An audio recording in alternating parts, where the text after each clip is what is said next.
99.5 FM WPAI in the NY. Welcome back to another episode of Black Seinfeld, the show about nothing. Absolutely nothing. That was the incomparable Miss Nina Simone with Sinner Man. And I am the Trinidadi Panamanian Poppy Rude Boy Top Gunner Suck Panya Mata Giovanni Anglin. Hello, everyone.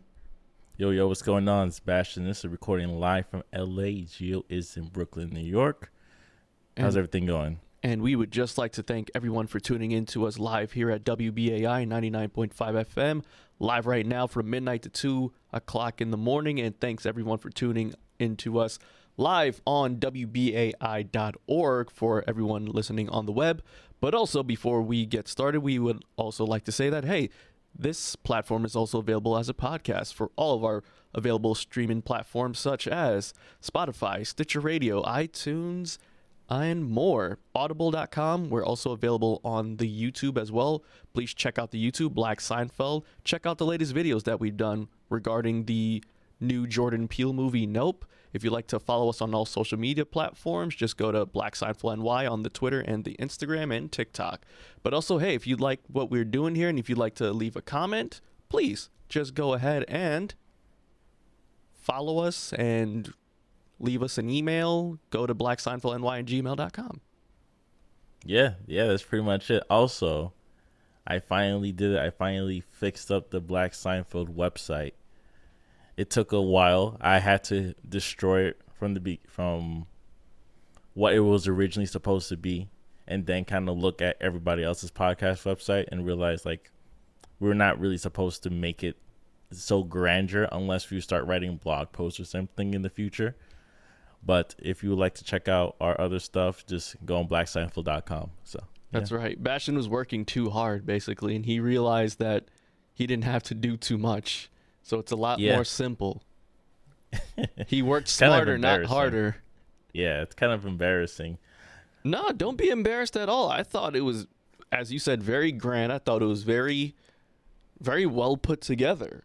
I thought it was one of the best podcasting websites ever. But as you know, as we continue to learn here in the podcasting landscape, we learn now it's time for us to start working a bit smarter and start allocating that work to other people.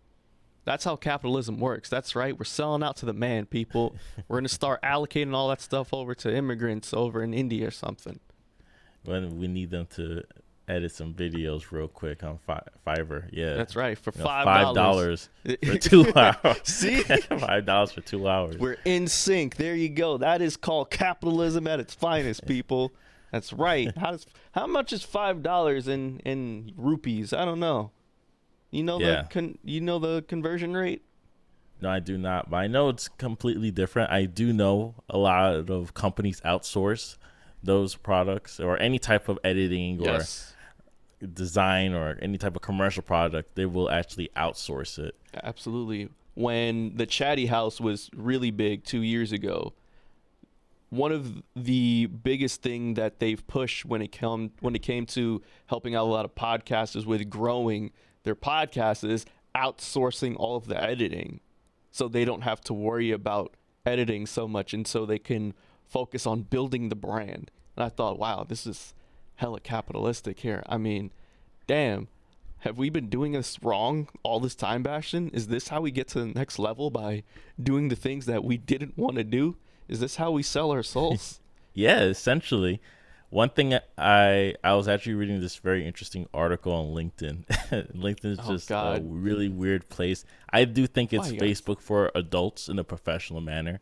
No one's cursing, but everybody's telling their stories and the ups and downs of their careers. Corporate and cursing. And one of the conversations was how and in some remote jobs, people are outsourcing the remote job. Yes, they are. So whatever project they have to do, they'll actually outsource it to somebody else to do it and then take it as their own work and give it back to the company. I don't know if people actually get caught, or maybe they kind of run it until like maybe 6 months, or it's getting a little too hot now. The work is getting a little bit complicated, then kind of jump ship from there to the next job. But that's what keeps them inside and working other things, other fields of work at the same time. So they outsource after work and chill or do their other job at the same time. That is such a great way to beat the system. Holy crap. I didn't think of this. I mean, you know what? I should not subscribe to this at all. You know what? Giovanni England, I do not subscribe to this method of cheating your work. But damn it, the late great Eddie Guerrero once said, if you're not cheating, you are not trying. And this is a great way to finesse your way to keeping your job while just outsourcing and giving just a little bit of slithereens to someone in a third world country. I'm totally against it, but damn, that's pretty clever. The way you worded it made it seem there's just like a positive and like there's more positive than negative in that. But I do think it's all negative, because the worst thing that could happen is all our jobs are just outsourced.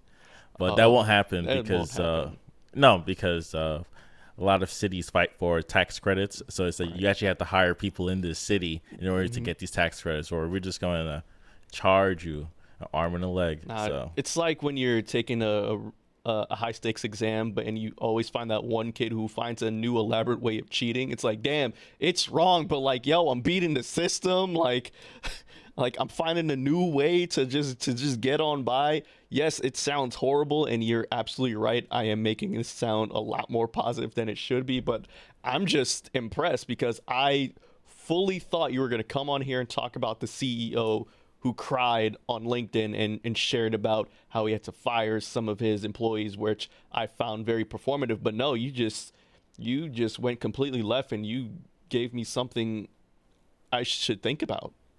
Well, that's the thing about LinkedIn. I do view it as a outlook into the people's mind. Sometimes it's like a self-report, right? Yes. The things they write, they really show exactly what companies do think about people. Oh, 100%. And sometimes it does show like it could be a human person that's working with the company. It's like, oh, I disagree with this, or I'm trying to figure out different things in my life. So it's always fun to get different angles. Sometimes it's pretty good. Sometimes you actually get like real genuine good advice on how to continue with your career.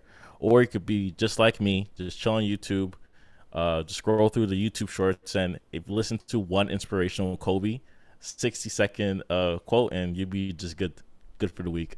Facts.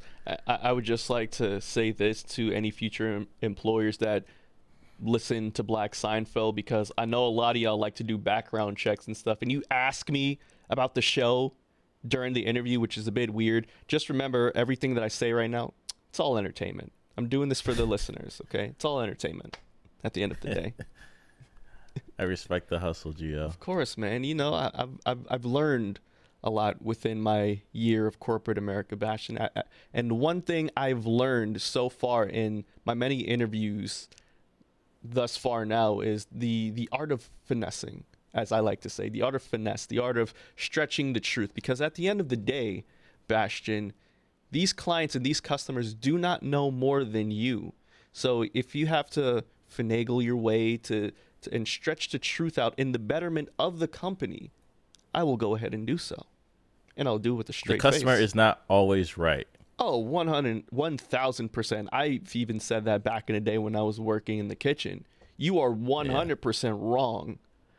And I will let you know, like, no, this dish is not meant for you to enjoy well done. Absolutely not. I will not make that well done for you. I'm that type of person. No. I've never kicked anyone out, though, of the restaurant. I've kicked people out the kitchen, but not the restaurant. No. Yeah. You said, I want a steak in like 20 minutes. It's like well done. It's like wrong. The only like well done steak is like a braised and a pot roast that's been roasting for four hours. That's not even the same way. So see, this guy gets it. So that's something I had to learn years later. And shout out to Gio. I think you took me to Del Frisco's. Del Frisco's, yes, for my birthday, if I recall. No, it was not your birthday. This was the year you graduated, 2018. Yes. Yes. So, yes, for my graduation, I had like real authentic, like a steak for the real first time. Very difficult to eat. Yeah. I could barely get through half of it. But times has changed since then. I could actually eat those type of meals with no problem. It's about how it cools and how quickly you really do have to have like a type of rat race mentality to eat this. True. Before it gets too cold, and now it's just like really tarred gum. And also your stomach has to get used to it too, because I remember tried going down to medium rare. My stomach's like, dude, listen, you're not that white. You gotta relax. I think I could do medium rare now. You can? Sheesh. But better than me. But it has to be a small one too. Like maybe filet mignon or a strip. It could be like a New York steak strip. That porterhouse, nah. See, that's the thing. I got a porterhouse last time, and I had to cut it in half. Yeah. And in order to cook one half, because you can't really re-cook steak. Yeah, you're not supposed to. Unless you turn it into a salad or something. So that's yeah, that'll be a nice little way to do over your meals. But I hear you're getting into French cuisine now. Yes. So I've been trying to learn different ways to cook besides like the Caribbean style. Because what I would like to do is mix match different palettes. Okay. And I do have a small background in French cuisine because I worked at Bouchon Bakery that's under Thomas Keller in the city. And I saw a lot of recipes, and I still know a lot of chefs I probably could reach out to one day. Chef West was on the show. Shout out to right. Chef West. And a couple cuisines that I've been like working on was like a potato au gratin, which is like pretty much like heavy cream and potatoes. And one thing I realized is a lot of French dishes have heavy cream. Yes. And my stomach could only take so much, but for some reason it's been fine because this heavy cream is cooked to like a boiling point. So hopefully like it's just easier to consume. But the other day I made the potato au gratin. This is like, it tastes like it's supposed to be a cheese dish because when I did a lot of research on it, a lot of people put like Gruyere cheese on the top, when you put it on broil. But one thing I understand about French cuisine is like this dish started out as a poor or quote unquote like a peasant dish before it became this like high end class level dish. So it's like, how would like a mother of like 3 kids cook this dish?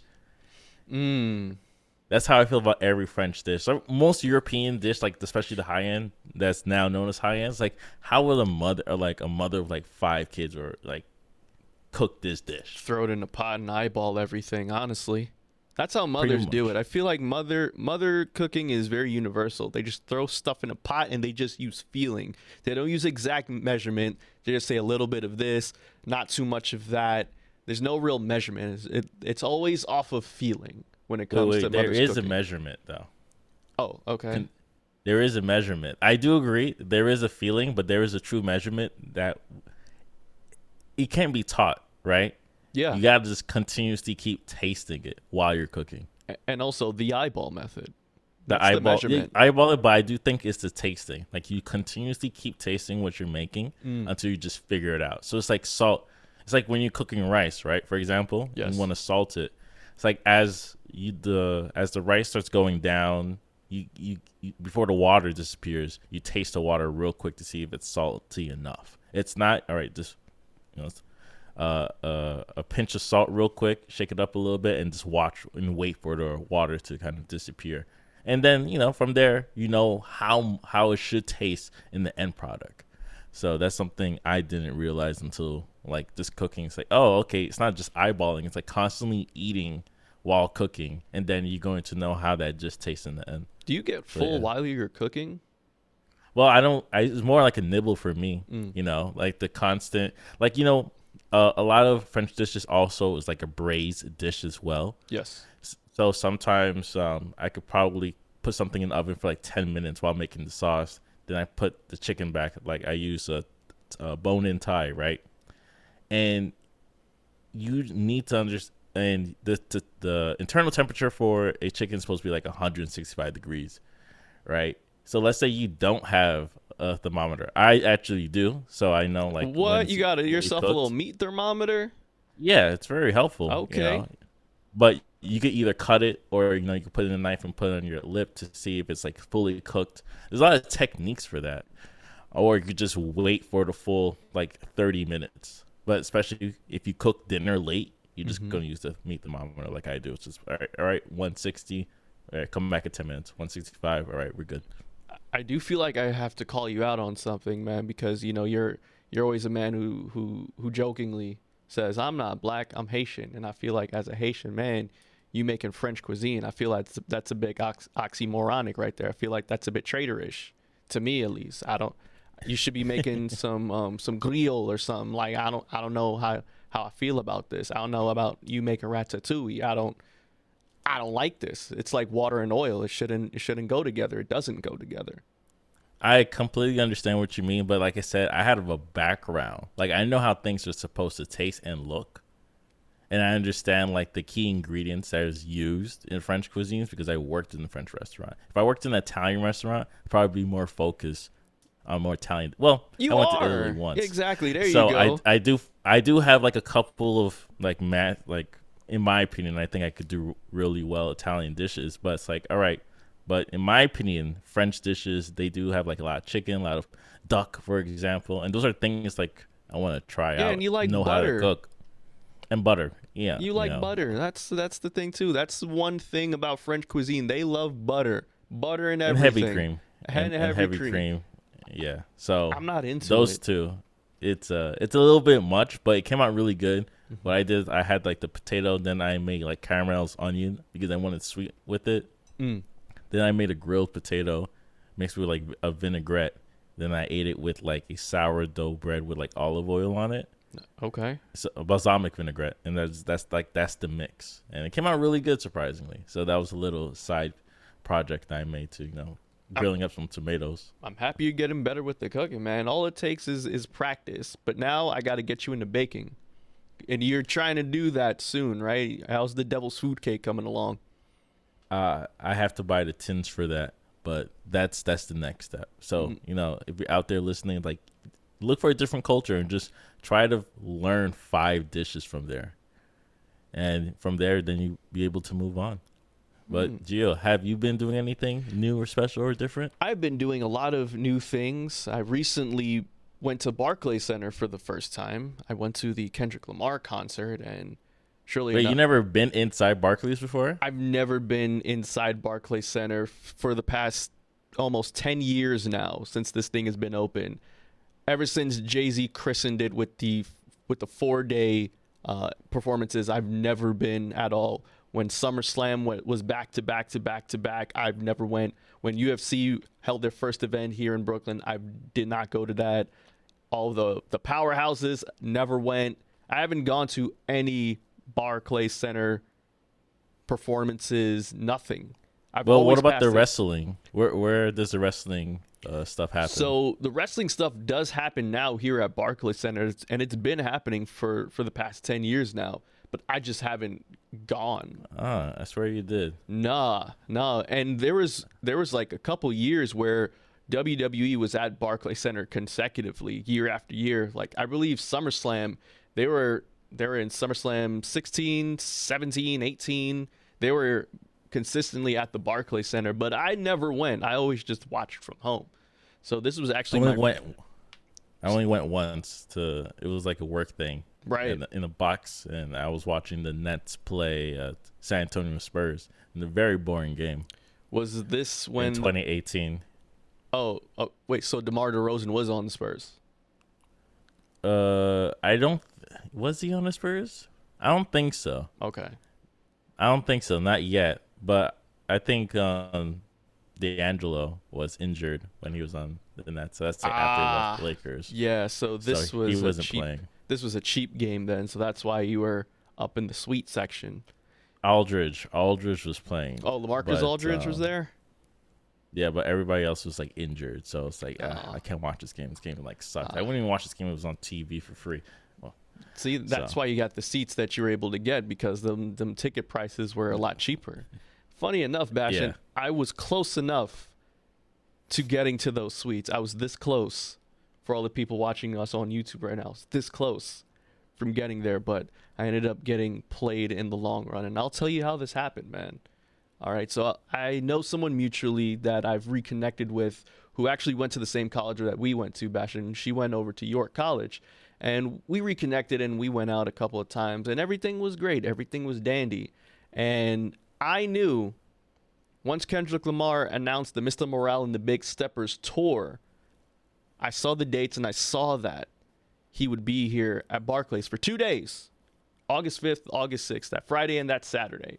So this person works at Barclays Center, and I asked her around July, I was like, hey, I was wondering if you can sneak me into that Mr. Morale and the Big Steppers on one of his performances, one of the Kendrick days. She was like, I can't promise you anything, but I will let you know. So, hey, that was good enough for me, right? As the weeks progress on, I have a good friend of mine, Julian. Shouts out to Julian. He was like, hey, G, I have this extra ticket to Kendrick Lamar. I can't go because I forgot that I'm going to see Erykah Badu that very same night at Prospect Park. Do you want this ticket? And he was willing to give it up to me for free. The reason being is because he knows how much I love Kendrick Lamar, which is true, people. He's in my top 5. And I said, you know what, Julian, hold on to that ticket. I might have something better coming up right now. I don't know yet. Like, I might have something better. So he says, you know what? Fine. Okay. And so I hang out with Julian. This was like a week before the concert. I hang out with Julian. We're getting some tacos because it's Taco Tuesday, frozen margaritas. This is when that big heat wave was happening. And get this random text from her, right? And she goes, hello, sir. And so I've heard this from women. When women address you as sir, they like you. I don't know if this is true or not. This is what women have told me. This can be a lie. I don't know. But anyway, she was like, would you mind accompanying me to the Kendrick Lamar concert? I have suite tickets. I'm like, I showed Julian, I'm like, yo, I don't think I'm going to need these tickets at all, bro.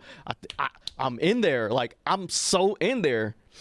And I'm hell of excited. I'm showing my manager, like, yo, I'm going to go see Kendrick Lamar. It's sweet tickets, blah, blah, blah. She's like, oh, my God, that's so sweet. I'm like, yeah, I'm really excited. No one's ever really done this to me before. I don't know. Maybe, like, I should do something, like, to say thank you. And she's like, yeah, that would be so sweet. So my dumbass decided to get her some flowers, right? As a nice little thank you gesture, right? Because she didn't have to do that. It's Kendrick Lamar. Those tickets are freaking expensive. And so I went to go ahead and I ordered her some flowers to present to her on the day of the concert, which was going to be that Friday, right? Thursday comes around, Bashtin. I'm feeling great. I'm going to the barbershop.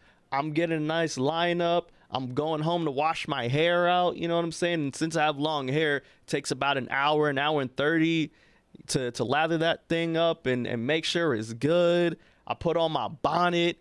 And, you know, right before I go to bed, you know, I want to be respectful. And I asked her, I was like, hey, I know you work at Barclays Center, but I'd like to know, since this is still a rap concert, is it okay if I bring some medicinals, right?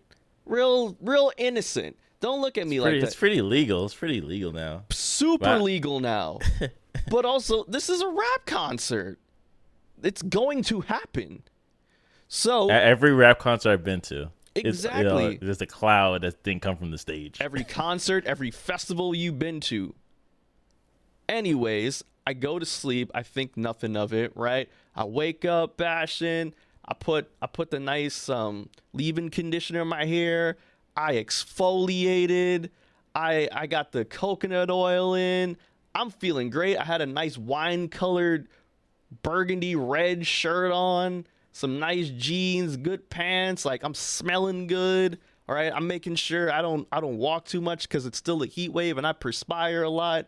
So, you know, I make sure I take the shuttle bus to work. Like, I'm making sure everything is gravy here. The flowers come, and let me tell you about these flowers. I have them right here.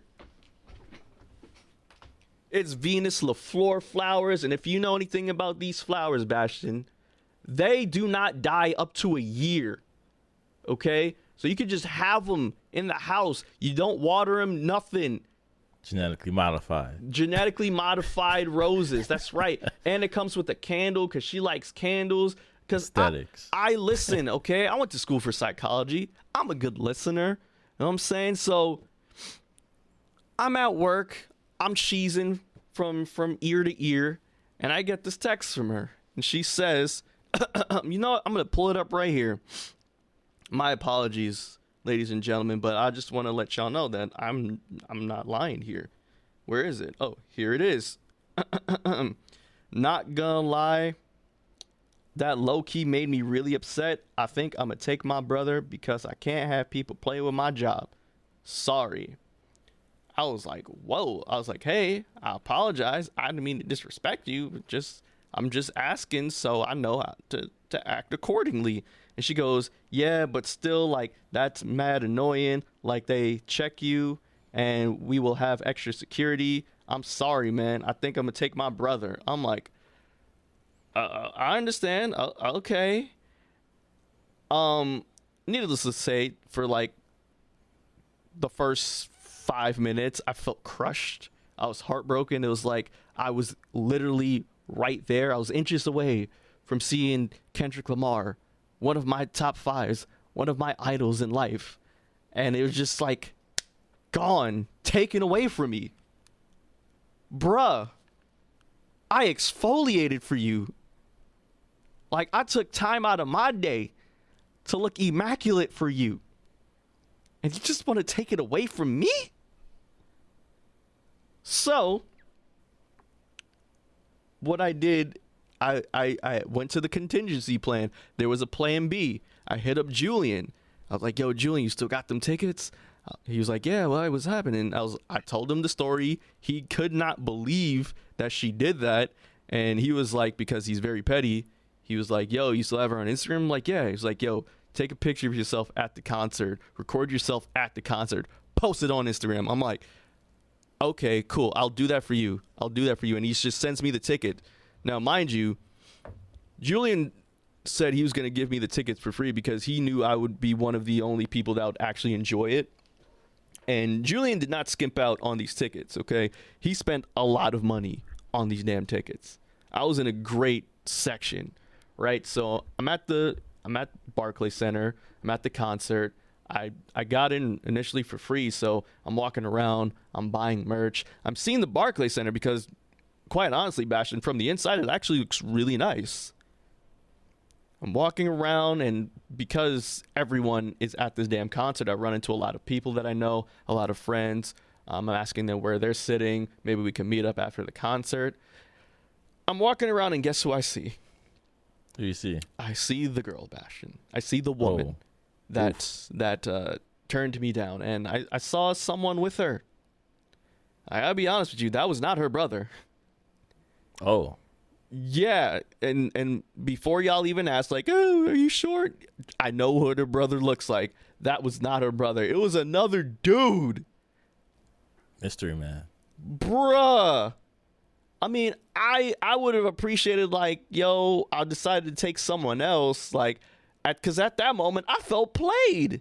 Like, she played me like I'm some jabroni. Like I got played like a fiddle. And, you know, I did the nice little tongue-in-cheek wave, like, hi, I'm still here. I still made it. Without you, right? And she hit me with the fake smile and the wave. I'm like, wow. Okay. And so, yeah, that was it. That was the first and the last time I saw her. But you know what? I went to the concert, and I must say, Bashtin, my seats were immaculate. It was great. I saw the stage.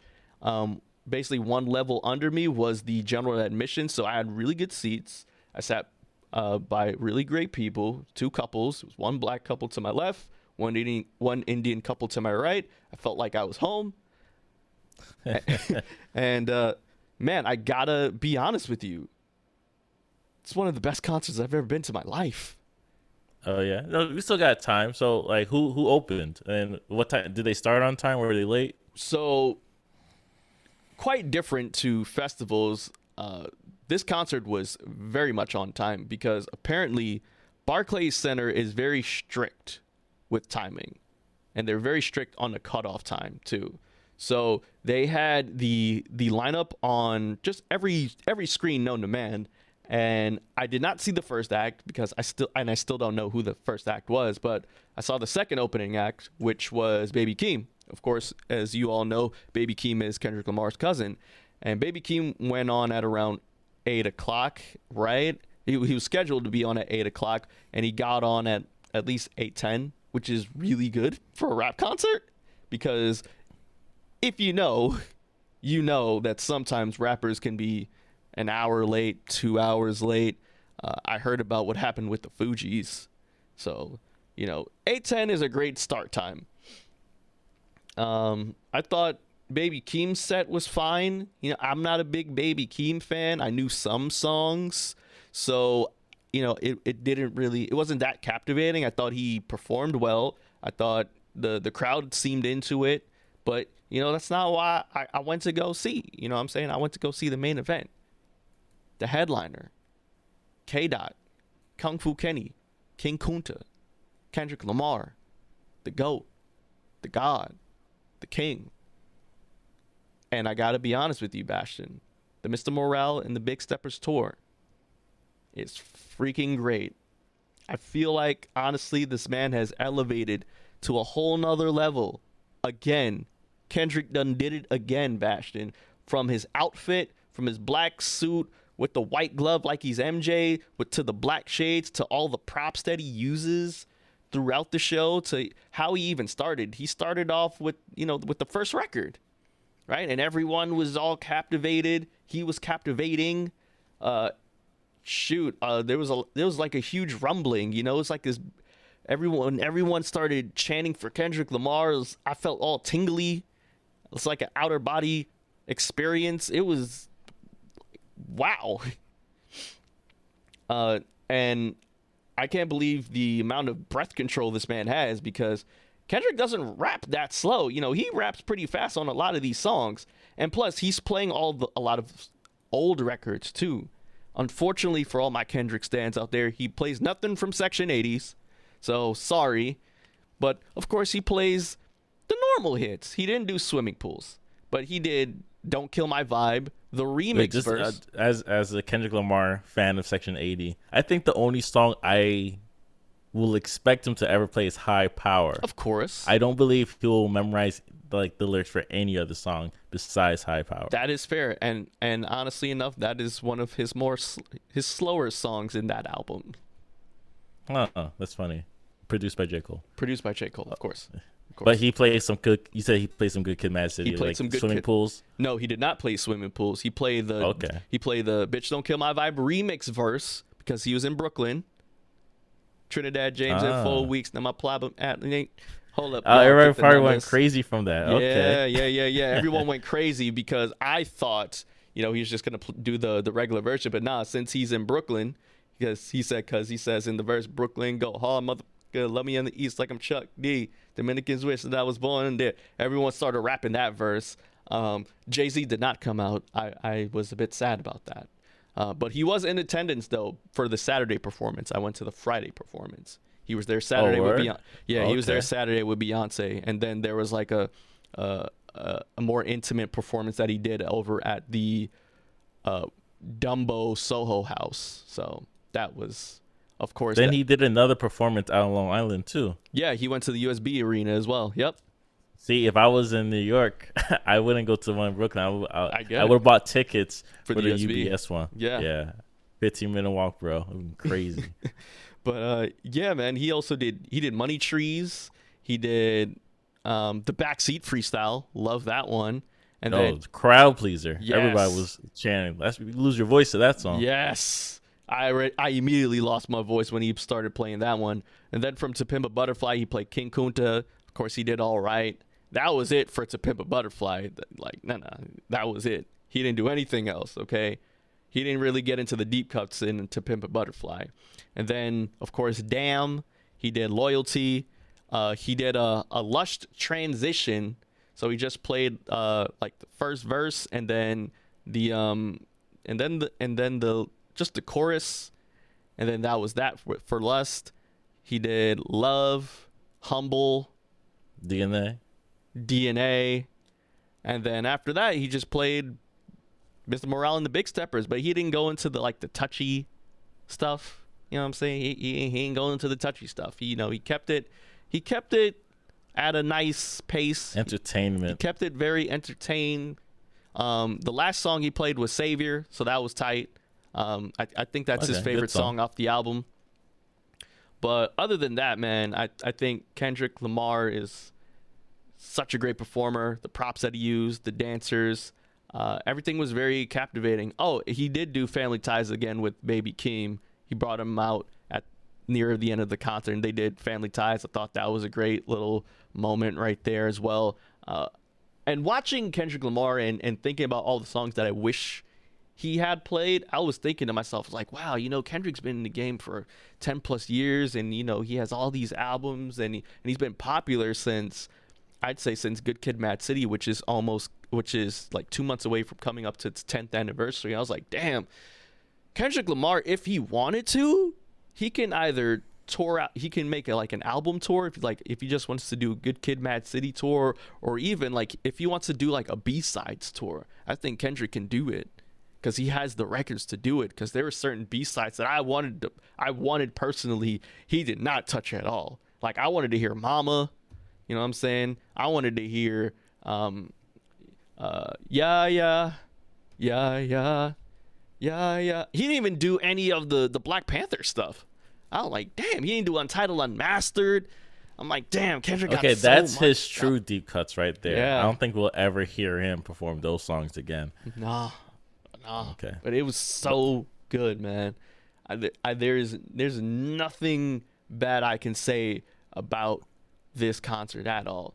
And it made me a little bit sad. I got a bit emotional because I was thinking about my homie Donnell, R.I.P., because we always talked about Kendrick Lamar, and we always deciphered what he was saying in his albums, and whenever we talked about Kendrick, it was just pure joy. And I was like, damn, I wish Donnell was here for this. This would have been nice to talk about. And he got to see Kendrick Lamar too back in 2018 when TDE went on tour. For the TDE tour, he was there at MSG for that. So he got to watch,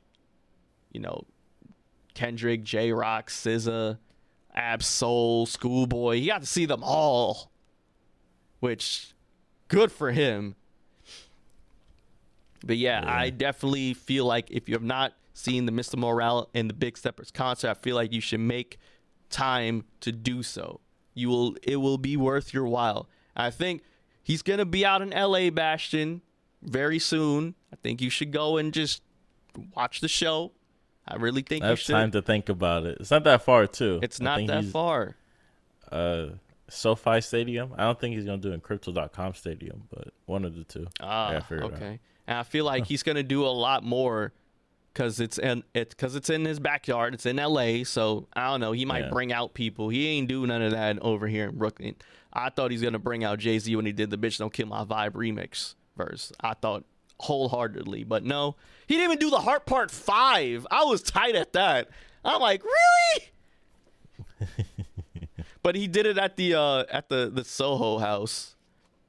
Yeah, performance. I saw the video. Yeah, I was a bit peeved about that. When I saw that, I was like, damn, he didn't even do that over here. But apparently that was a J and B invited thing. So, and I heard people were scrapping outside of that because apparently when Jay-Z and Beyonce are in the house, people act a bit more weird. That makes sense. Yeah, it does. That makes sense. There's just the energy off of new music and famous people, and you're all in New York City, so yeah. So it's just hot outside. Exactly. That was still during the heat wave, but I think the moral of the story is don't exfoliate for the gal, exfoliate for yourself. Do things for you. I guess. Yeah. All right, let's get into the first song of the week, and I have here a Talking Heads track. Born Under the Punches. This doesn't really flow well with Your Beautiful Story, but this will flow well to our next discussion afterwards. Check out this track, Talking Heads, Born Under the Punches. And welcome back to Black Seinfeld, the show about nothing. That was the Talking Heads. What's the name of this track again, Bashtin? Born Under Punches, the heat goes on, in parentheses. And why did you feel like this was an appropriate song for us to listen to? What are we going to get into? So, Talking Heads, they're like one of those rock groups that has a lot of political themes. And it's funny, this song came out in October 8th, 1980. And this is when rock? This feels like disco. It's rock in the sense. I don't know the exact genre, but it's rock. And it came out in 1980, and I was listening to a 2005 version, which is quote unquote remastered. It was terrible. I could not hear anything. It's like they raised, it sounds very clunky in the beginning. It's like they raised every single instrument to 10 and brought the vocals to 6. Ooh. And I couldn't. It was just bad. So he sounded drowned out vocally. It made this song sound like a mess within itself. But that being besides the point, the point of the song, and constantly he uses the lyrics, take a look at these hands, right? And he talks to himself as, well, I'm a tumbler. And a tumbler is like one of those, like, old Western films when there's a tumbleweed. Oh, tumbleweed. I thought he meant Tumblr, the website. I'm a tumbler. Born under punches. I'm so thin because he's getting punched down by the hands, and the hands is the government. The government is being oppressed, right? People are oppressed every single day, right? Even presidents. Even President Trump felt oppressed on Monday when the FBI came through. They just barged in. They executed a search warrant in his home, his Mar-A-Lago resort in Palm Beach, Florida. Now, I'd just like to say, I feel like they really missed the mark on the name Margalo. It should have been Magalo off rip. I thought that would have been just brand on. Like, it would have been right on brand, as you love to say a lot. Margalo? Magalo. Why? Oh, Magalo. If they switched it up to Magalo. Mar-a-Lago. Magalo. Yeah. It sounds nasty. It sounds nasty, but it sounds nasty for real. Magalo. It's just on brand. Nah. I don't think you would use MAGA as nothing more than just a t-shirt. Like Kofifi. Right? Like, anything. Just like, if there's a new word that pops off, you've been scrolling through Instagram, the algorithm knows, like, hey, we heard this is a meme. They're going to sell you this shirt meme. Shout out to the hustle. Anyways, like I said, on Monday, the FBI came through, knocked his door. They were looking for something. They're looking for what many say is classified documents. I was doing a bunch of reading in the articles. Most of them were national security. No, most of them had national security implications to them. So it's like those are documents he took after he left, and he wasn't supposed to have them. And everybody was going crazy, right? Especially conservatives on Fox News. They were saying, like, this is the worst thing that could ever happen. This is in Cuba. Yep. People were saying that. They were just naming every single country. This isn't Venezuela. You can't just run up on a president. And like I said, everybody self-reports. And when your emotions hit you, in Japan, after you do a business deal, they go drinking, right? Yes. We're just in international marketing people, okay? So they go drinking. The reason they drink is, one, it's part of the culture, but two, people tend to tell the truth when they're drinking. Well, you don't have to you don't have to drink with a conservative to tell the truth. You just gotta put him in his emotion on live national TV, and everything will come out. Oh, absolutely, 100%. Everything will come out. So they're naming every country. It's like, we're not like this. This is the worst thing that could ever happen. Why did they do this in the first place? This is Biden's fault. This is Biden, trying to get Trump during the election cycle, whatever that means is an everyday election cycle. What about Hillary Clinton? What about her emails? She had time to delete, which is kind of true. Like, she had time to delete like thousands and thousands of emails before they kind of ran through it. They actually probably even let her know. But they were just so up in their feelings. Of course. And to the point, Mary Jo Taylor Greene, who's insane, said this iconic tweet, and it's just so weird to see. She said, "Defund the police." No, she didn't say defund the police. You would have thought. She said defund the FBI because of this incident. I think that's a bit extreme, but then again, when conservatives feel like things aren't going their way, I think the narrative is, oh, you see, it's the government again, like to punch down on conservatism. This is from the woke liberal left, that's always getting their way. How come is it when the liberals do it, it's fine, but when we do something, it's wrong? And to that, I would just like to say, ain't that a bee? Like, ain't that a bitch? Because isn't the dude who's head of the FBI right now appointed by your former president? You know? Oh yeah, he did. Yes, you're right. Trump did appoint him, I think, 5 years ago. Yes, after the whole James Comey thing happened, Dutsy boy that man was. After he got up out of here, you know what I'm saying? He appointed the new dude in. Trump self-appointed this man in as the head of the FBI. And look what happened. I feel like Trump must have felt like how Julius Caesar felt, you know, and the dude conducting the raid was Brutus. He was like, et tu, Brute? Et tu, Brute? Damn. You know, I was thinking about this raid this week, and I was thinking because, I don't know if you know this, Bashtin, but once you're president and you're now a former president, you have Secret Service, like, for life, right? I wonder how the Secret Service handled it. So you said the magic word, which the more I'm reading articles and the more I'm looking at what people are saying, it's not really a raid. It's more like a knock. It's like a search. Like they got a warrant to search the place. Oh. Right? Oh. They're like, get on the ground!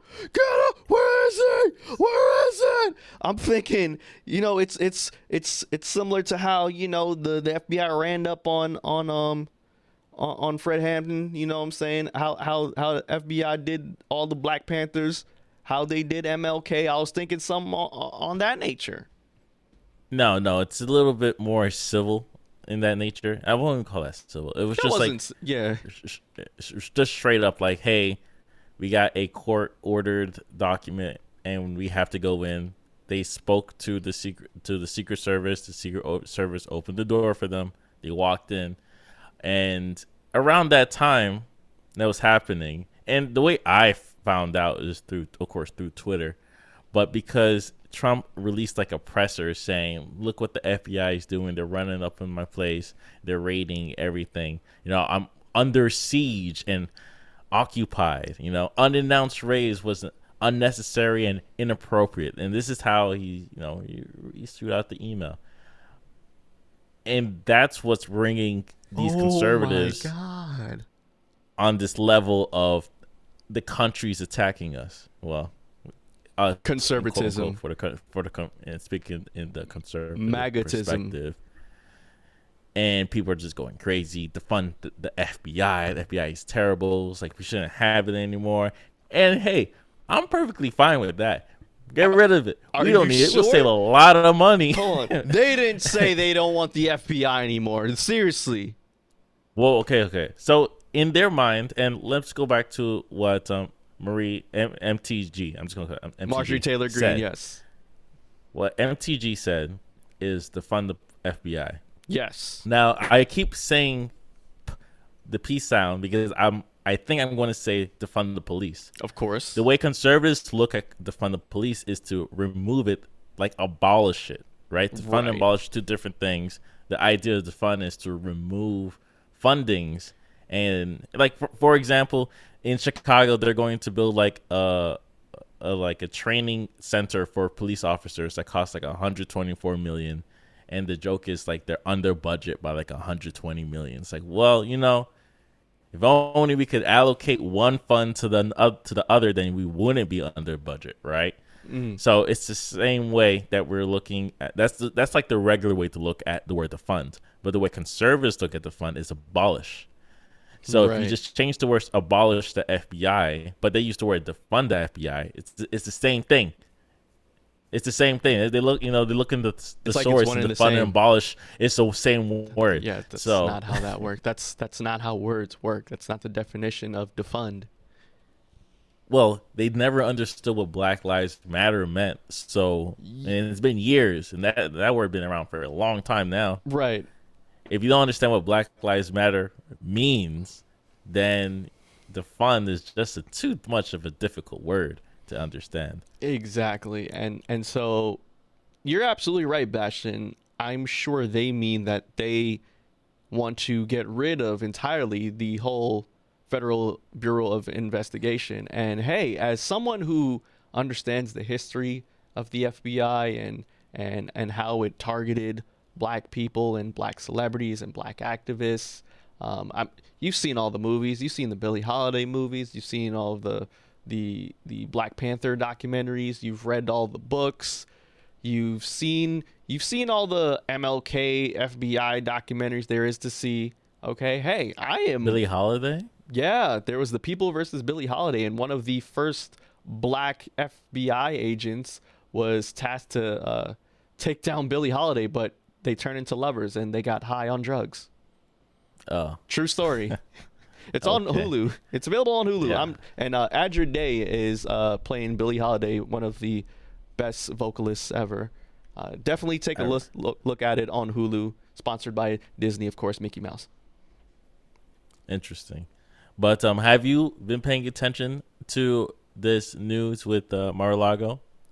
I have not, actually, Bastion. I've not been paying attention, unfortunately, but I do know that this has been one of the biggest news to be presented to us for a while now. So another thing that's pretty interesting is, like I said, I'm doing a little bit research, and there's an article written by the Washington Post, and this is written back in February 10th, 2022, so this year. There's like 4 writers to this article.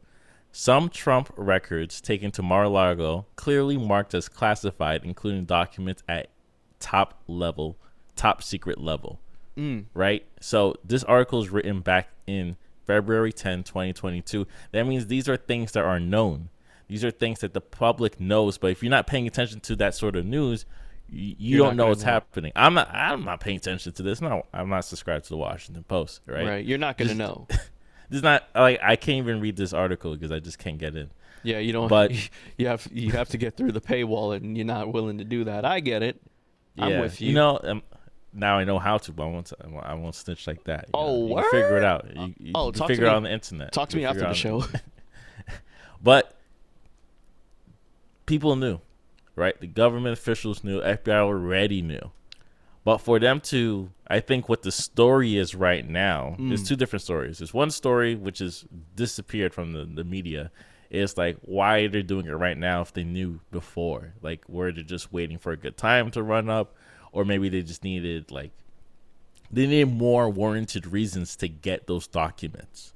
It could be because from what I've read is a lot of presidents do take documents after they leave. Okay. But it must be something about these particular documents that the FBI needed it now. So they need to get a warrant. They need to go to the judge. The judge needs to approve it. Then once the judge approve it, then they are able to knock on the door and say, yo, let us through. Is there yeah. Is there any suspicions on what these unclassified documents may be that they need so much? No. Okay. No. It's just most, and the second part of the story is. Do you want to speculate what it is? No, there's nothing for me to speculate. It's like, what can it be that involves Trump having the need to take it? His union with Russia. Nah. Anyways, it wouldn't be in the White House for him to take it. That would be like in the CIA, right? It's a little different.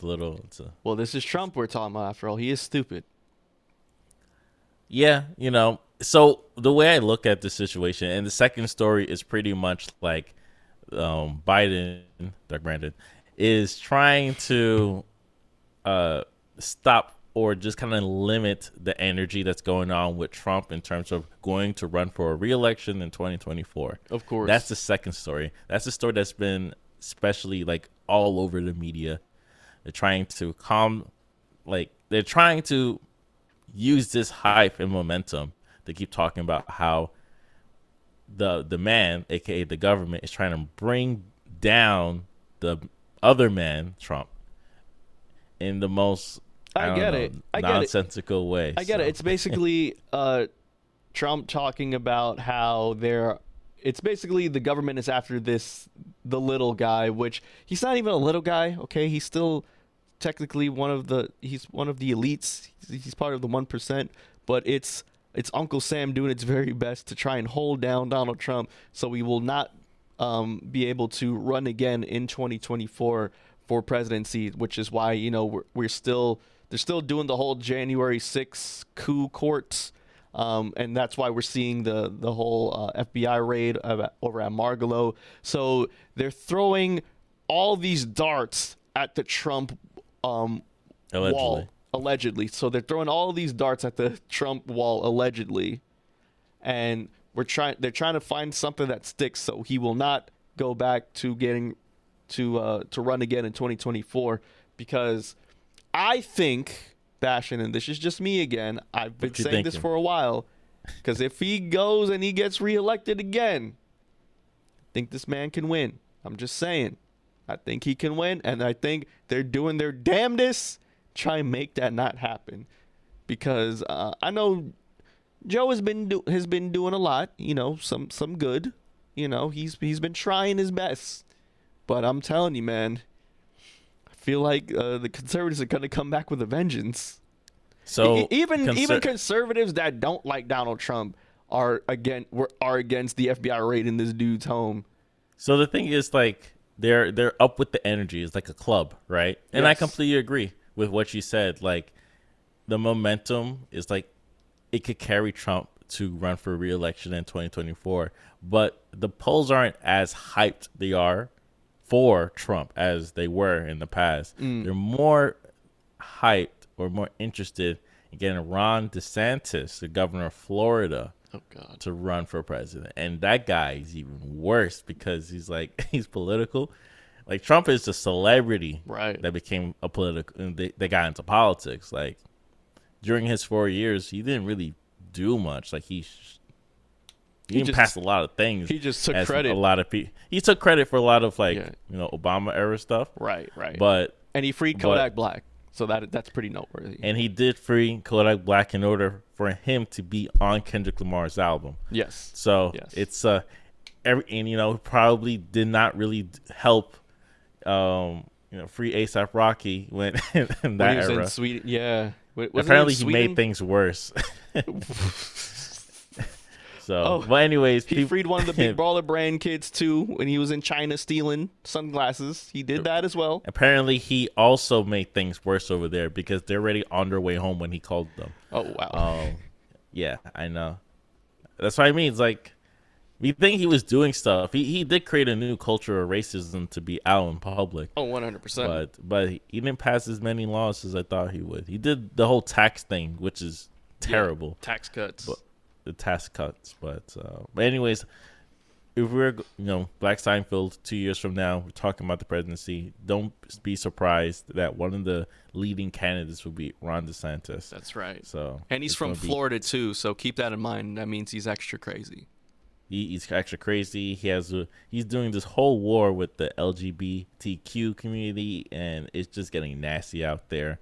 Wait, what is he doing down there in Florida with the LGBTQ? No, we spoke about this a couple of weeks with the whole don't, I forgot the term, like, don't say gay or don't talk about sex. Yeah, can't say don't say gay, over in schools and all. Yeah, until a certain grade, because you want to keep kids pure. Teachers, more like keep teachers from explaining things outside of a bubble that schools can't create a bubble. Right. The only bubble that kids know is from playing Minecraft all day. That's right. And they're gonna figure it out, right? These kids are gonna be from pure. Their favorite streamer. Yeah. Keep them away from all the manosphere content. Don't let them listen to Andrew Tate. At least you could. Oof. You know what? The Andrew Tate, and please, people, if you know, you know. If you don't, you don't know. We're That's not going to do it. Perfectly fine. Good. You shouldn't know. Don't Google him. You're looking for the top G. Don't do it. From Minecraft to Andrew Tate, there is like a small line right now because of how much he's blown portraying up himself and blown up on TikTok and his MLM and everything that's going on. But yeah, we're not going to talk about that. I heard but about yeah, the that's MLM thing, which is genius, by the way. Maybe we'll talk about it in like a week or two. Sure. I mean, okay. It's funny. If you want me to go down that route and you want me to consume this guy's material, I will do it for the betterment of Black Seinfeld, the show about nothing, sponsored by Mickey Mouse. We're probably going to talk about it for like 10 minutes max. So fair. Okay. Anyways, yeah, that's who is a pretty big Trump much... fan, by the way, as well. Big MAGA supporter. Yeah. So that's pretty much the news so far. And like I said, I don't think this is news. I'm hoping this will die down within a week. I doubt it. Because I doubt this will lead into anything. I think the FBI just taking back the docs, and I don't think it's going to get prosecuted or anything. Nah, he's already being prosecuted. For all this stuff, but this is like, it's not a +1. I don't think it's a +1.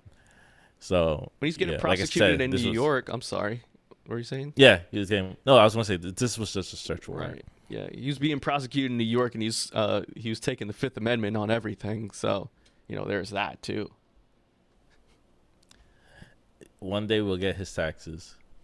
One day, damn it, we're gonna get Donald Trump's taxes. But hey, you already know rich people don't really do taxes like that. But hey, corporations don't do taxes. Of course, but someone of color can win $1.2 billion, and they gotta chalk up $800 million to Uncle Sam. God damn it! It's like getting a bonus. If you ever work a job, you get a bonus. It's like 50% as taxes. Yeah, trust me. I've gotten bonuses off of commission, and they were Jack Sugar honey iced tea.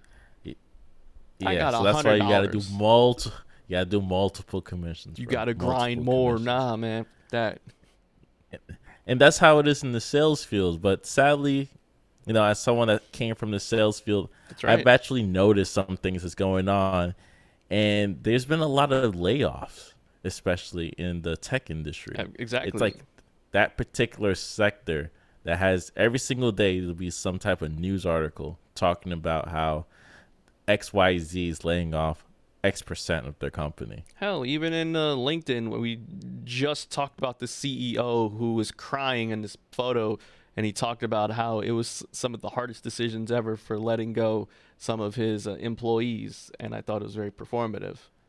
But I think it's a fake piece. I think it's a fake post. I don't think it's fake. I think it's very real, but I think him doing it is very performative for LinkedIn. No, I think it's a fake post. Like him performative. That's what I'm saying. He's not a CEO. Oh, I this think isn't it's a fake real. Post. Oh, him. I think. I have to double check, but I think it's a fake post. Okay. It's just too fake. It's just too weird. Oh. Okay. Because that's fine. People that usually are upset for doing layoffs, they don't apologize like that the first day. They kind of will get get some backlash and then apologize after the backlash. You're not going to cry, take a picture of yourself crying before the backlash. It's 50-50 on LinkedIn right now. People are saying it's very inappropriate, and others are being sentimental towards him, which is weird. And sentimental to the employees. It's very weird. LinkedIn is a weird place. Like I said. And like I said, there's a lot of layoffs that are happening. And I actually wrote a list. This is a small list about a couple companies that did it recently. Shopify laid off roughly 1,000 workers, which is like 10% of the workforce.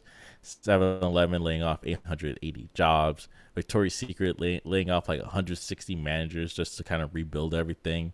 Rivian, like 5% of the workforce. JP Morgan, like 1,000 of their employees. Compass, and it's funny, I've been seeing Compass walking around in LA, and I didn't know that that's a realty company. Yeah, it is. So I didn't know that, but they also had some layoffs. Coinbase, with the thing that's going on with crypto, I hope your pockets ain't burnt. But they had like 18% of the workforce being laid off. And Carvana, the car industry, especially used cars, I'm surprised they laid off that much people. It was like 2,500. Wow. And of course, Ford is going to cut up some jobs in the near future. And Robinhood, I hope your pockets aren't burnt. They learned it. They laid off 23%. So that's kind of fitting. Like these companies that made a lot of money during the pandemic. We're talking about like the tech boom. Companies were making so much money. Peloton was making so much money, and they also had layoffs too. Peloton. What did I say? Peloton. Yeah. Peloton was making so much money, like, but now they have to do layoffs. Yeah. And do you ever think about like why they're doing these layoffs? I have not thought about the reasoning as to why they are making these layoffs. I'm assuming it's because they're not making as much money as they were now, as they were back in 2020 during the height of the pandemic.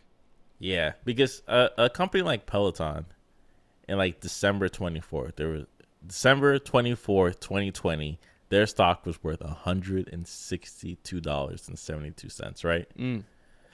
Now today is worth $11.92. Holy crap. Because people are going back outside. Well, it has to kind of do with like the pump and dump when you're dealing with shock. And I spoke about shock theory many times before in the show.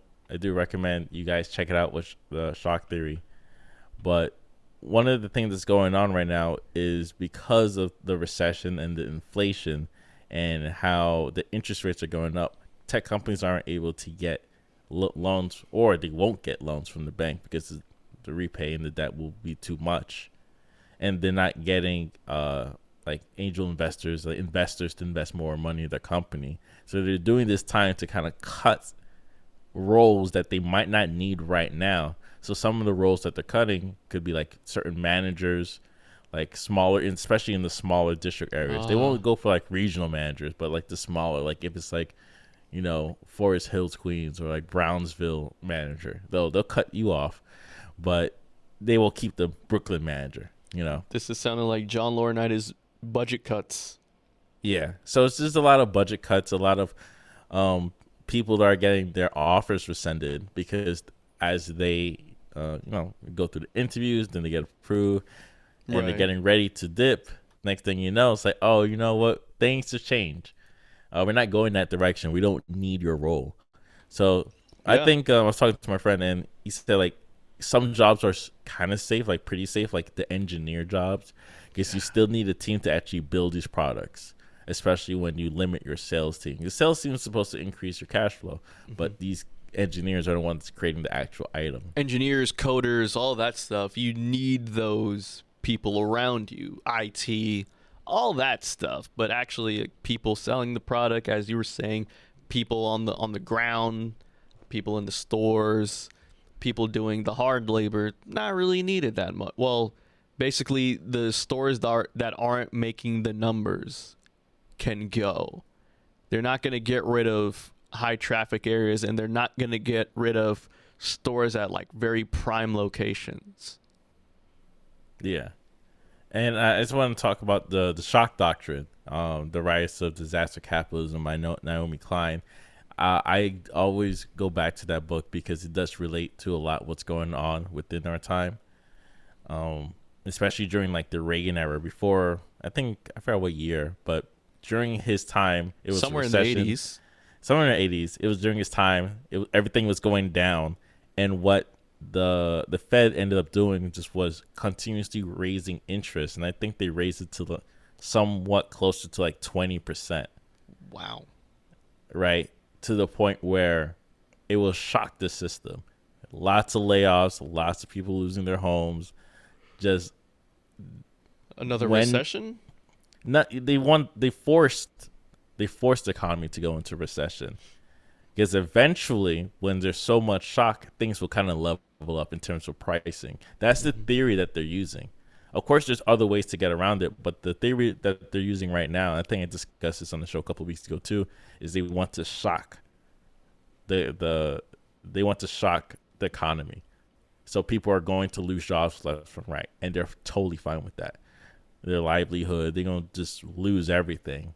And then eventually, it could be a year from now, 2 years from now, 3 years from now, bam, the recession, everything will just go back up. Then jobs will be hiring again. So that's what they're looking to do. Then they're going to lower the interest rate to, I forget what it is right now. Then they'll just bring it down to like 0 or 1%. Wow. So yeah. Damn. Because That's it the gives game. a lot. Yeah, it's a game. It's just all this kind of political game because a lot of people are, and I'm doing a lot of reading, trying to understand what's going on, talking to a lot of, people that read this every single day. And a lot of people are surprised because nothing really happened after the 2008 crash. Like when everything in 2008 went down, it went downhill. And then, of course, everything went up to the point where it's been up for such a long time. It's like it will eventually go down. And it never did. So from 2008 to 2019, it was a really good year. Yeah. Like everything was just going up. So right now we're, I don't really believe in all this theory, but I think this is what happens when your whole society is based on capitalism and the government doesn't support the people. It supports these corporations.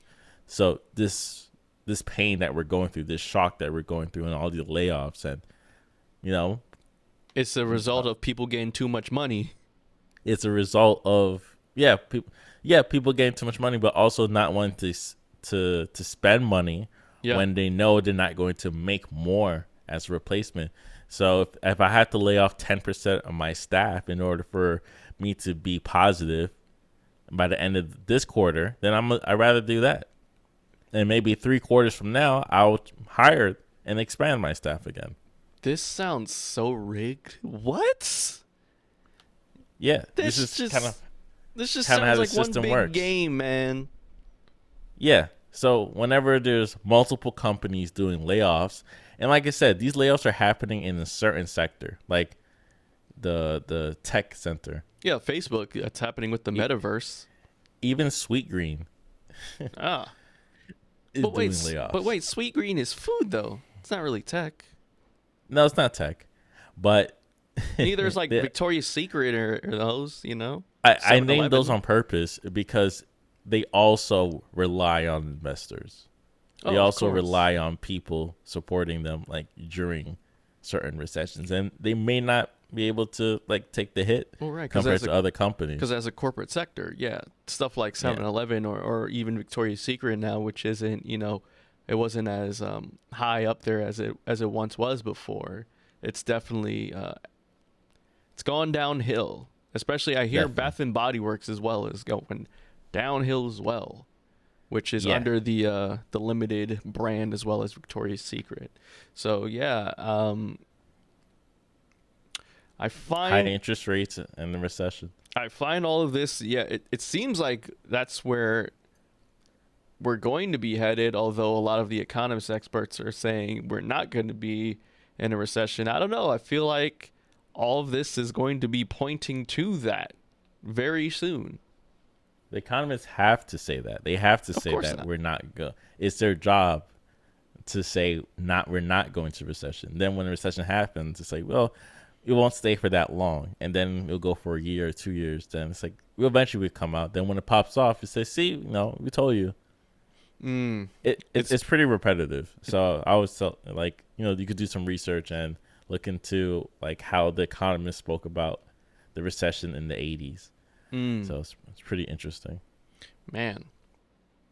Well, it's like I said before, Bashtin, I think people are starting to understand that this stuff is rigged and people are getting way too much money. And sooner or later, I don't know. Well, we already seen that they're making a new party and all that. So, hey, we'll see what happens in the future.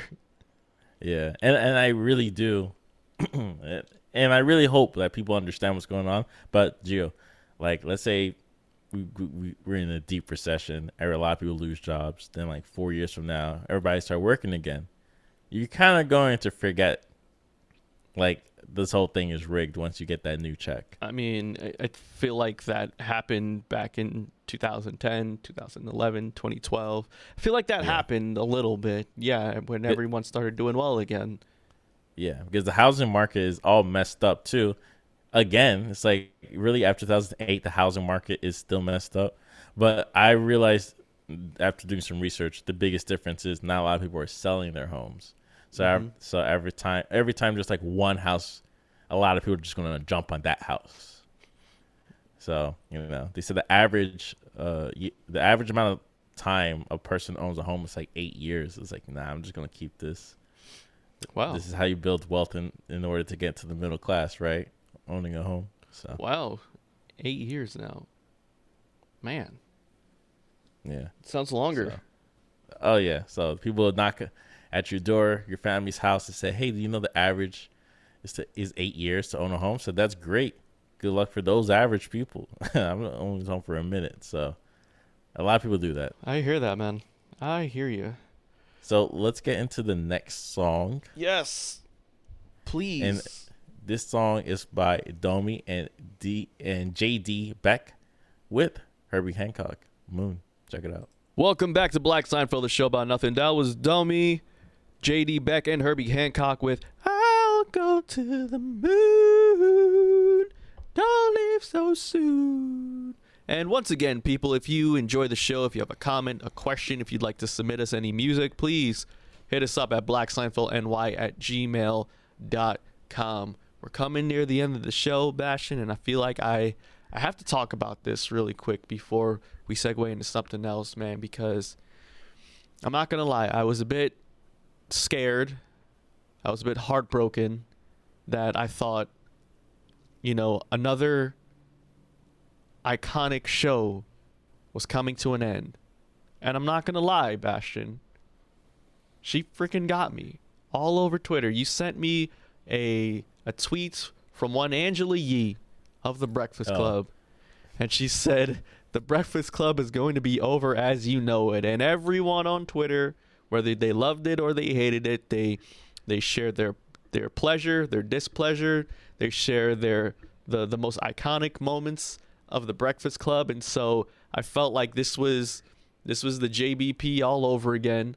I know you felt like this was Deezus and Mero all over again. I didn't feel like it, but for them to break up after all these years, Bashtin, okay? I always thought it was like a side hustle for them because they all had their own solo projects. Like, of course. Well, they used The Breakfast Club to leverage the side hustles. Now, and that's what makes sense. It's right. It's a company. But for me, Bashtin, because I love radio, and I aspired to be back in my younger years to be like Charlamagne the God. I felt some type of way. I'm not gonna lie. I felt a bit emotional because The Breakfast Club, whether you like it or not, Bashtin, has been there from high school all the way up to us now as grown-ass men. Okay, they've been there every step of the way, ever since Ray J called in to Can I Get a Drop, to Put Some Respect on My Name, to all the classic. To Dame Dash, saying pause every 2 seconds. Calling Charlamagne a chatty patty. Fredro Starr telling Charlamagne to do they Googles. Beanie Siegel, of course, going off on Charlamagne. Some great moments in radio, in black radio, came from The Breakfast Club within the past decade. You know what I mean? And so I felt some type of way that we weren't going to get The Breakfast Club anymore. And so I did something I haven't done in a long time, Bashtin. I turned on the radio to listen to The Breakfast Club, and goddamn it, Angela Yee, she got me. She got a lot of people, okay, that was smoking The Breakfast Club pack. That was excited for a new leaf on Power 105.1. And apparently Angela Yee is doing her own show. She is hosting her own brand new show. And then I got pissed off because she played me. I thought The Breakfast Club was going to be no more. But no, it's going to still carry on with Envy, Charlamagne. I don't know if they're going to find a third. It's just Angela Yee is going to go on and do her own ventures. And Bashtin, I'd just like to know, what are your thoughts on that? Well, I find it very interesting. If there is a way for you to make the same amount of money elsewhere, then you could go for it, especially a brand that's been there for a long time. And if you feel comfortable, make the decision. I think all three of them been in the game for a very long time. Absolutely. So for them to make those type of moves is a little bit different from like the Joe Budden podcast, when all three of them are still new to that side of the game. And they've been around doing other stuff, but that particular thing is different. Same thing for Jesus Mero. You know, like I've been following them since 2016 because of Charlemagne. Thank you very and much. thanks to Charlemagne, right? Charlemagne puts a lot of people on. So for those guys, particularly Breakfast Club, they're a little bit different. Like if they stop, it's kind of fine because they're good. For other people like, you know, Joe Budden podcast and Jesus Mero to stop is like, what's going on? It's like, you know, you could do a couple more years, then you could, you know, retire. It's like a band, you know. Right. You could either be the Beatles or, you know, it could be like, I'm trying to think of like a one-time band. Well, the Beatles did split up. No, but they were this massive success. If anything, they are the Breakfast Club. Fair. You know, what's a band that had like one record and just broke up immediately? Oh, I mean, well, now Paramore broke up many times. I don't know. I don't know. You just put me on the spot there. I have no idea. Oh, okay. I have no idea. But yeah, man. Am I gonna miss Angela Yee? I'll be honest, not really. I'm gonna keep it G. I thought honestly, because Charlemagne was trending a lot, and I think people thought that Charlemagne was leaving the Breakfast Club to go do his like a brand new radio show, but no, it was Angela. So shout out to Angela. It's gonna be on iHeartRadio, so she isn't really going anywhere. So you know, I thought of a band. You know, Fun. Oh, they broke up. They have We Are Young. They broke up the same year they popped off. Oh, really? Yeah, that's why you don't hear them anymore. Oh, yeah. They won Best New Artist just for them to break up the same year. Yeah, featuring Janelle Monáe. Let's give her credit. Exactly. Yeah. Anyways. Yeah. Let's get into some documentary topics. Yes. And I actually did watch it. Oh, did you? Yeah, so I could keep up with the discussion. Great. So, this past week, I stumbled upon, as I do every time that I'm working here Saturday, I saw a new documentary. And this documentary that I watched, Bashtin, I know it says that it's on Tubi, but I did not go to Tubi for this one. I was on their YouTube channel. I didn't know Xbox had a YouTube channel, but it was a 6-part docu-series on the creation of... It was on YouTube? It was on... Yeah, I watched it on YouTube. I'm here wasting my time on Tubi.com. Yeah, Tubi.com. you were on Tubi. Nah, man, you could have just been on YouTube. Hitting the commercials. Oh, wait, you had commercials too? Not as much, but... Okay, don't you have the YouTube Premium? Dude, I typed in Xbox and it was the first link. I didn't really scroll down, so... And I was able to watch it too. It wasn't like locked up, so I didn't have to sign in.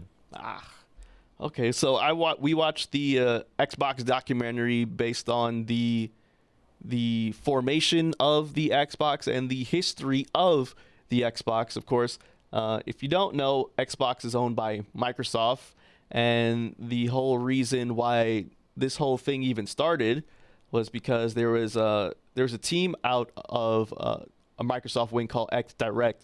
And they had this idea of creating a home console system because they saw how much Sony was out here doing big things with the PlayStation and how many units it sold. It sold over 100+ million units worldwide. And the PS2 was coming out. And so these people over at XDirect, based off of Microsoft, a wing in Microsoft, they decided to come off with their own new console. And so they had to pitch it to Bill Gates himself, and Bill approved. And so I just want to shout out those dudes who were in probably like one of the most rejected spots ever of XDirect, because of course at that time back in the 90s, Microsoft was like, it was the king of the world. It was like this billion-dollar corporation.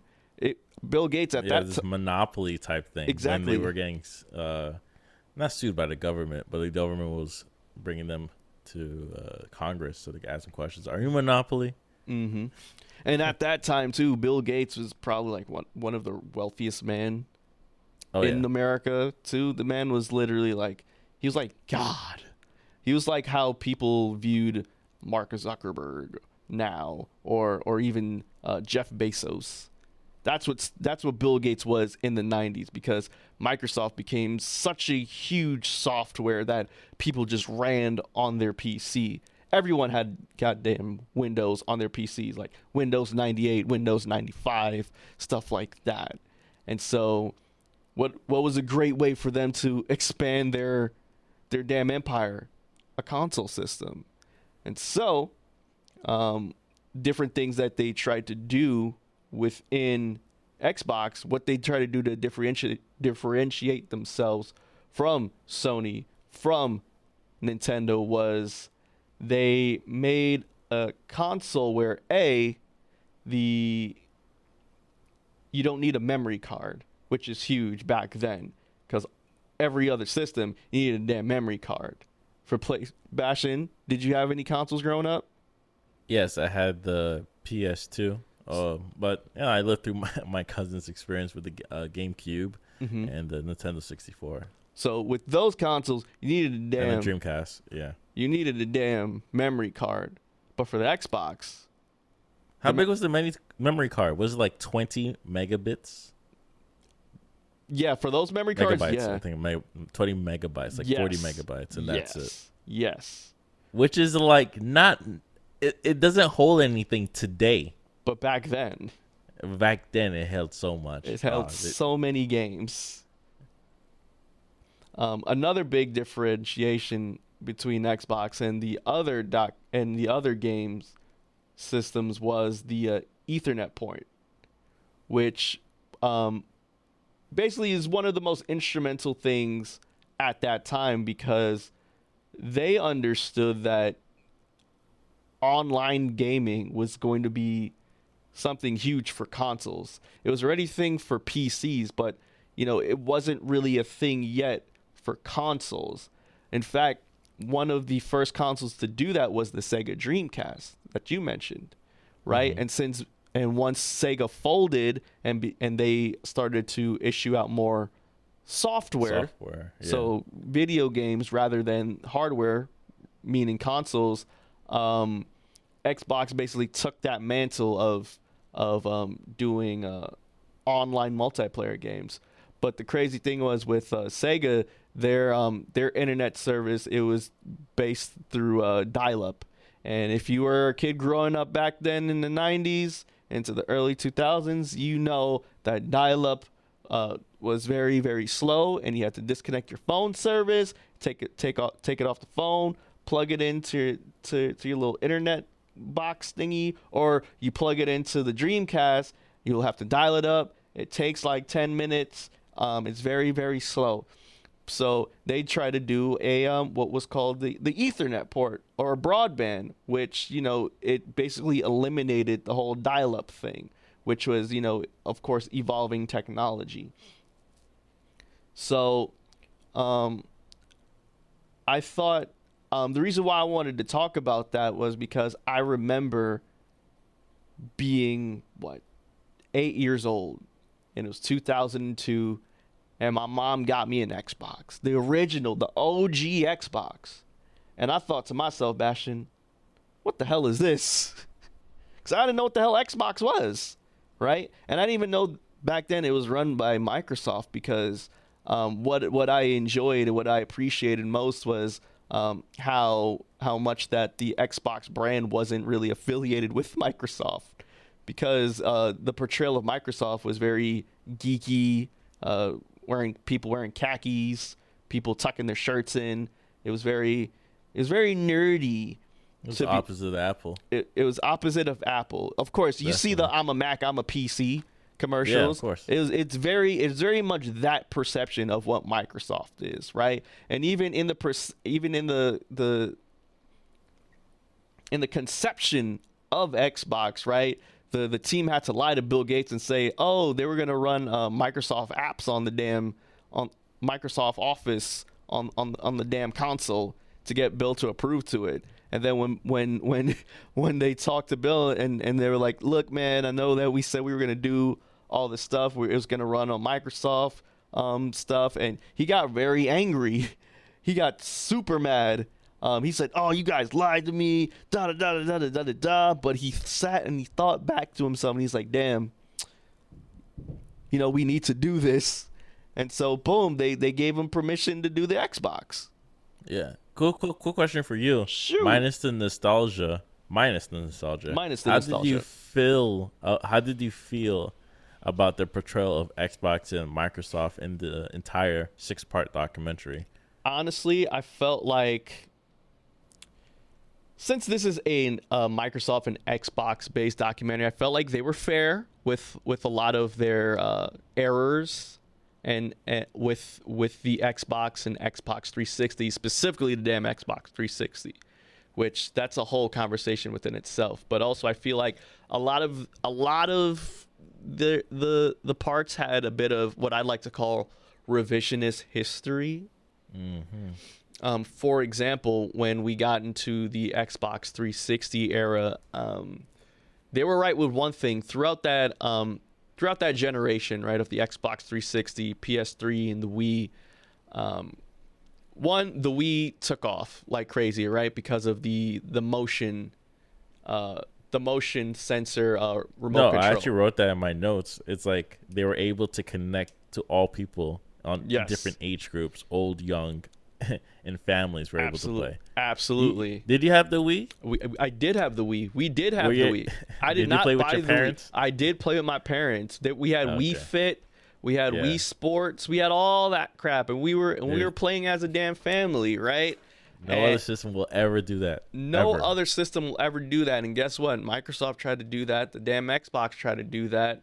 And that's where I felt like within that generation, Xbox started to ease their foot off the gas a lot. And they pushed this goddamn Kinect, which instead of having a motion-censored controller where it made it easy for people to pick up and play and move the controller and all that stuff, they said, okay, what if we don't have any damn controllers and we have this damn camera to capture all of your motions, right? And so what they don't tell you about that goddamn Kinect thing, Bashtin, was the fact that there was a lot of errors with that damn thing. It was a lot of malfunctions because the Kinect couldn't register certain movements when you did the movements on certain games. And sometimes it made you feel physically sick when you were leaning left and right or back and forth. Like it just wasn't conducive. And I do agree with the revisionism. With yes. that explanation. Then yeah, it was definitely revisionist. Also, you have to think about this too, right? Whenever you saw people playing that damn Kinect, it was in a very open area, right?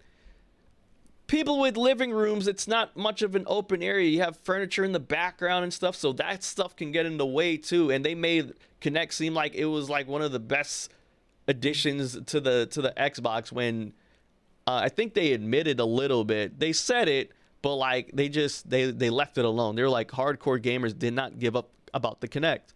And I was one of them. I did not care about the Kinect when I had my Xbox 360. So the thing is, I've never owned an Xbox in my entire life. Okay. But my friends did. The thing is, my Caribbean parents were not going to buy me systems. I bought every system I ever owned, except for the Game Boy Advance, right? And and the PSP. I begged for that PSP. But systems are expensive. They're like are 300, expensive. 500, 600 plus games. Yes. Which was $50 back then. You pay, you use all your money to buy the system. Boom, no games. Like, wow, paying. Mm-hmm. Anyways, It's a luxury. One thing. Oh yeah, it's a luxury. It's definitely a luxury. And I actually put in my notes how they felt they were in the winning side, because the PS3, when it got announced, it was announced at $599. It's like $600, and I do remember the PS3 ranging between $600 to $800. I tried to tell that to my little brother, and he didn't believe me. It's like, no, it was like $879 when you go on eBay. It was remember expensive. That. Yeah, it was crazy. Meanwhile, the Xbox 360 was only like what, $400? Yeah, $400, easy to get. They produce so much of it.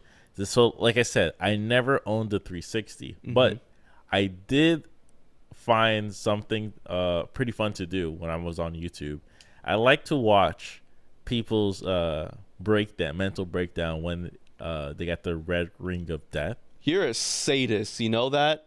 Well, I didn't know it was more of a sadist thing. It's more of an explanation thing. Them trying to fix the problem, because I had a friend that had that issue. I had that issue. So I will look it up, because Google, do your Googles, you look it up how to fix it, and you can't fix it because no one's able to fix it. No, you can fix it temporarily, like you can do the towel trick, but that was about it after that. Like, it worked somewhat after that, but nah, you were screwed. Everyone I know, everyone, they had a whole damn episode dedicated to that red ring of death, okay?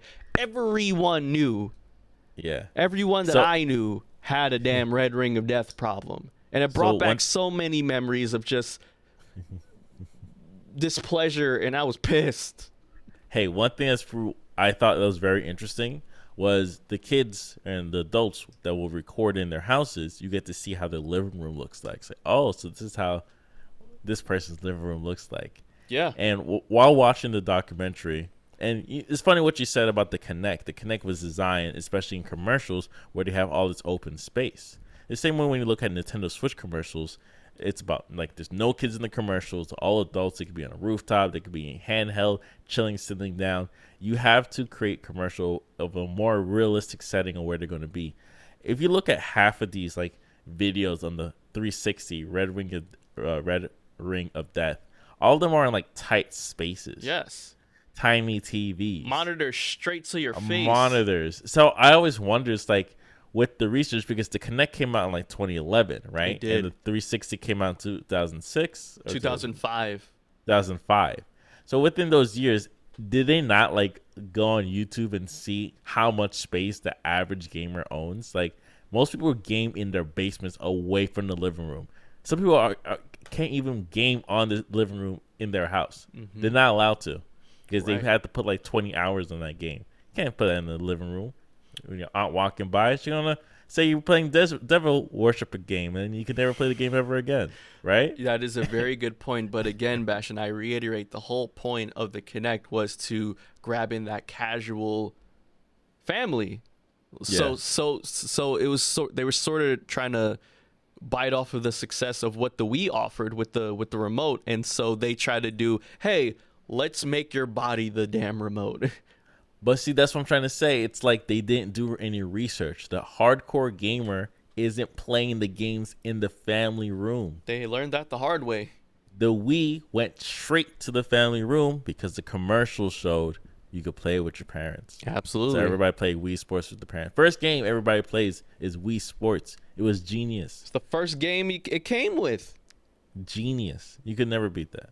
Absolutely. I agree. And Xbox at that time, it was dedicated to the more hardcore gamers, dedicated more to Xbox Live and having that online multiplayer time with your friends. And even when there was multi-platform titles, right, a lot of people went with the Xbox version because it looked better on the Xbox. It was more developer friendly. It was more game developer friendly. And the online, it just blew PS3s out the water. Even though you had to pay for it, the $60 for the year, it still gave you so much value for that $60. Joining a party, a group chat party, which that started with the Xbox, right? So just a lot of stuff like that. The release of Halo 3, which is still regarded as this day like one of the biggest releases of all time in gaming and even in pop culture in general. Yeah, I remember when it came out. I remember that too. So my quick review before we end the show on the documentary: it is a fun watch. I think they do a really good job, even compared to when YouTubers make their own version documentaries. I thought they did a good job. They're able to talk to the people that were actually involved. Yes. I do feel there was a bit of revisionist after they spoke about the Xbox. Once they got into the 360 and the Xbox One and even the Xbox today, that's when I feel like things got a little shifty. Yes. Where they were talking about the positives, and that's when I felt like, oh, this is like an ad, because they spoke about the far past, early 2000s, so far back. We're no longer close to that. 360's near past, like where we never do again, like Samsung. Remember when Samsung 7 phones were catching on fire? Yes, I remember that. The Galaxy 7.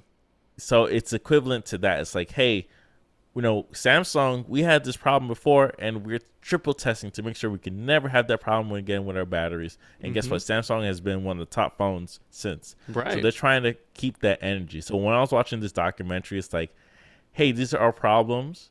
This is the history. This is what you love. This is what you hate. And we're going to make the best stuff yet. So, you watch this, you're going to buy an Xbox.